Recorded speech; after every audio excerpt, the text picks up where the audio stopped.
ஒரு புது YouTuber last month ஒரு வீடியோ போட்டிருந்தேன். அதுக்கப்புறம் வந்து இப்போ தான் ஒரு வீடியோ போடுறேன். இடையில வந்து 30 டேஸ் ஒரு மாசமா வந்து நான் எந்த வீடியோவும் வந்து யூடியூப்ல அப்லோட் பண்ணல. பிகாஸ் எங்க தாத்தா வந்து இறந்துட்டாங்க. எனக்கு வந்து உடம்பு சரியில்லை அப்படின்னு நான் சொன்னேன் அப்படின்னா, என்னால உங்கள வந்து புரிய வைக்க முடியும். இதுதான் ரீசன். தாத்தா இறந்துட்டாங்க. எனக்கு உடம்பு சரியில்லை அப்படின்னு இந்த மாதிரி ரீசன் சொல்லி என்னால உங்கள புரிய வைக்க முடியும்.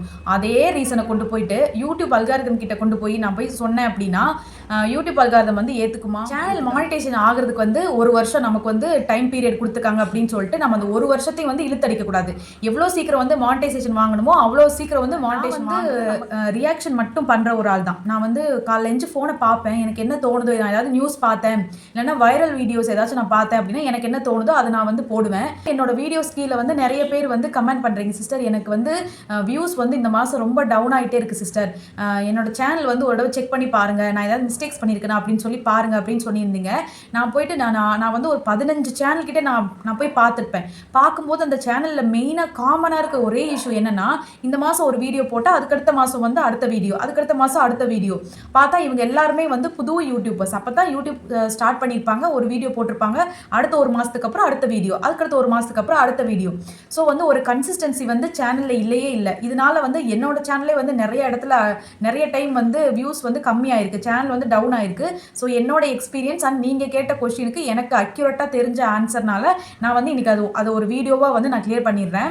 என்ன அப்படின்னா, நம்ம சேனலோட growth வந்து எதை டிபெண்ட் பண்ணி இருக்குன்னு கேட்டிங்கன்னா, நம்மளோட கன்சிஸ்டன்சியை பொறுத்து மட்டும்தான் இருக்கும். நம்ம வந்து டெய்லி வந்து வீடியோ போடலனாலும் ஒரு நாள் விட்டு ஒரு நாள் வந்து நம்ம வீடியோ வந்து அப்லோட் பண்ணால் மட்டும்தான் நம்ம சேனலுக்கு வந்து ஒரு growth வந்து கிடைக்கும். இப்போ வந்து பெரிய பெரிய யூடியூபர்ஸ், இந்த இர்ஃபான் வியூ, இந்த மதன் கௌரி, அந்த மாதிரி பெரிய பெரிய யூடியூபர்ஸ் வந்து இந்த மாதம் ஒரு வீடியோ போட்டாங்க, அதுக்கப்புறம் அடுத்த மாதம் வீடியோ போட்டாங்க அப்படின்னாலும் ஓடும். ஏன்னா அவங்களுக்கு வந்து நிறைய சப்ஸ்கிரைபர் இருக்காங்க, அவங்க சேனல் வந்து அவங்களுக்கு நிறைய வீடியோஸ் வந்து பிஃபோராக அப்லோட் பண்ணியிருப்பாங்க, அவங்க வந்து ஒரு பெரிய யூடியூபர் அப்படிங்கறனால அவங்களுக்கு வியூஸ் போகும். நம்ம வந்து புது யூடியூபர்ஸ் வந்து நம்மளோட சேனல் வந்து growth ஆகுற வரைக்கும், நம்ம சேனல் வந்து ரீச் ஆகுற வரைக்கும் நம்ம வந்து அந்த டெய்லி வந்து வீடியோ அப்லோட் பண்ணுறதுக்கு கொஞ்சமாவது நம்ம ட்ரை பண்ணியே ஆகணும். ஸோ அதுக்கு வந்து ஒரு சின்ன டிப்ஸ் வந்து இருக்குது, அதை வந்து நான் சொல்கிறேன். ஆனால் அதுக்கு முன்னாடி இப்போ நிறைய பேர் வந்து யூடியூப் வந்து என்னோட கெரியர் அப்படின்னு சொல்லிட்டு யாருமே உட்காந்துட்டு இருக்கல. ஒரு சிலவங்க இருப்பாங்க, அவங்கள வந்து லிஸ்ட்டில் எடுத்துக்காதீங்க.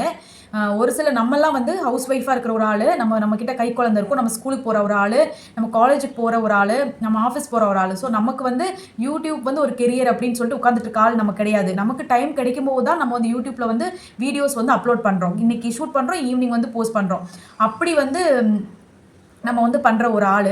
ஸோ நமக்கு டைம் கிடைக்கல அப்படிங்கும்போது நம்மளால் வந்து யூடியூப்பில் வீடியோ வந்து அப்லோட் பண்ண முடியாது. ஸோ அந்த டைமில் என்ன ஆகும் அப்படின்னா, நம்ம அடுத்து அப்லோட் பண்ணுற வீடியோஸ்க்கு வந்து வியூஸும் வந்து கம்மியாயிரும். அது மட்டும் இல்லாமல் சேனலும் வந்து நல்ல ஒரு லெவலுக்கு வந்து ரீச் ஆகாது, க்ரோத் ஆகாது. ஸோ அதுக்கான ஒரு சின்ன டிப்ஸ் மட்டும் சொல்கிறேன். என்ன அப்படின்னா, இப்போ மண்டே டு சாட்டர்டே வரைக்கும் கண்டினியூஸாக உங்களுக்கு வேலை இருக்குது, நீங்கள் ஆஃபீஸ் போகிற ஒரு ஆளாக இருக்கீங்க அப்படின்னா, சண்டே வந்து நீங்கள் கண்டிப்பாக ஃப்ரீயாக இருப்பீங்க. அது மட்டும் இல்லாமல் எப்போல்லாம் உங்களுக்கு டைம் வந்து கிடைக்குதோ, எப்போல்லாம் நீங்கள் அவைலபிளாக இருக்கீங்களோ அப்பெல்லாம் வந்துக்குதோ அப்பெல்லாம் வந்து நம்ம ஷூட் பண்றோம். வீடியோ வந்து ஷூட் பண்ணி நம்ம கேலரியில வச்சிருக்கோம்ல, அது எல்லாமே வந்து எடிட் பண்ணி நம்ம என்ன பண்ணணும்னா ஷெட்யூல்ல வந்து நம்ம போட்டுறணும். எல்லாருக்கும் தெரிஞ்ச ஒரு விஷயம் தான், நம்மளோட YT ஸ்டுடியோவில் வந்து இந்த பப்ளிக், அன்லிஸ்டட், ப்ரைவேட், ஷெட்யூல்டு அப்படின்ட்டு நமக்கு ஒரு அழகான அற்புதமான ஆப்ஷன்ஸ் வந்து கொடுத்துருப்பாங்க. அதில் ஷெட்யூல் பண்ணி வச்சுக்கணும். நான் ஏன் சொல்கிறேன், ஒரு சின்ன உதாரணம் சொல்கிறேன். இது எத்தனை பேருக்கு தெரியும் தெரியல. கேரளாவில் வந்து ஒரு பெரிய யூடியூப் கிரியேட்டர் வந்து இறந்துட்டார். அவர் இறந்து ஒரு மாதத்துக்கு அப்புறமும் கூட அவர் சேனல்லேருந்து வீடியோஸ், அவர் இருக்கிற மாதிரி வீடியோஸ் வந்து ஒரு மாதமாக வந்து சேனலில் வீடியோஸ் வந்துக்கிட்டே இருக்குது. ஒரு மாதத்துக்கு அப்புறம் ஸ்டாப் ஆயிடுச்சு. ஸோ அவர் இறந்ததுக்கு அப்புறம் கூட அவரோட சேனல் அவ்வளோ வியூஸ், அவ்வளோ வந்து டாலர் வந்து வந்துகிட்டே தான் இருந்துச்சு. ஸோ அது எப்படின்னு கேட்டிங்கன்னா, அவர் வீடியோ வந்து டைம் இருக்கும்போது ஷூட் பண்ணி வச்சுட்டு அதை வந்து எடிட் பண்ணி ஷெட்யூலில் போட்டு வச்சிருவாரு. நான் இன்னைக்கு வந்து வீடியோஸ் ஒரு 10 வீடியோஸ் நான் எடுக்கிறேன், உதாரணத்துக்கு தான் சொல்கிறேன். இன்னைக்கு நான் ஒரு 10 வீடியோ எடுக்கிறேன் அப்படின்னா, அந்த 10 வீடியோவை 10 நாளைக்கு வந்து நான் ஷெட்யூல் பண்ணி வைக்கிறேன். அந்த மாதிரி நீங்கள் ஷெட்யூல் பண்ணி வச்சுக்கோங்க. என்னால் இன்னைக்கு 2 வீடியோ ஷூட் பண்ண முடியுதுன்னா, நான் 2 வீடியோ மட்டும் எடுத்து இன்னைக்கும் நாளைக்கும் வந்து நான் வந்து ஷெட்யூல் பண்ணி வைக்கிறேன். அப்போ வந்து நம்ம சேனலுக்கு ஒரு கன்சிஸ்டன்சி வந்து கிடைக்கும். தொடர்ந்து வந்து நம்ம வீடியோ போடுற மாதிரி இருக்கும். நமக்கே தெரியாமல் நம்ம ஷெட்யூல் பண்ணி வச்சது சும்மா சேனலில் போய்கிட்டே இருக்கும். ஸோ அதனால தான் நான் சொல்கிறேன், ஷெட்யூல் பண்ணி வைங்க. அந்த ஆப்ஷன் வந்து நிறைய பேர் வந்து தொடுறதே கிடையாது. அந்த ஆப்ஷன் வந்து ரொம்ப ரொம்ப யூஸ்ஃபுல்லாக இருக்கும் உங்களுக்கு. இதுக்கிடையில வந்து நம்ம ஒரு ஹாஸ்பிட்டல் போகணும், நமக்கு ஏதாவது இஷ்யூஸ் வரும். அது இருந்தா கூட நம்ம ஷெட்யூல் பண்ணி வச்சோம் அப்படின்னா, அது டக்கு டக்குன்னு போயிட்டே இருக்கும். நீங்க எப்பலாம் டைம் கிடைக்கிறீங்களோ, டைம் வேஸ்ட் பண்ணவே கூடாது.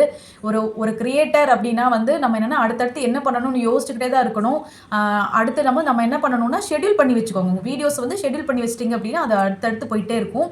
இந்த டிப் வந்து உங்களுக்கு யூஸ்ஃபுல்லா இருந்துச்சு அப்படின்னா, நீங்க நீங்க ட்ரை பண்ணி பாருங்க.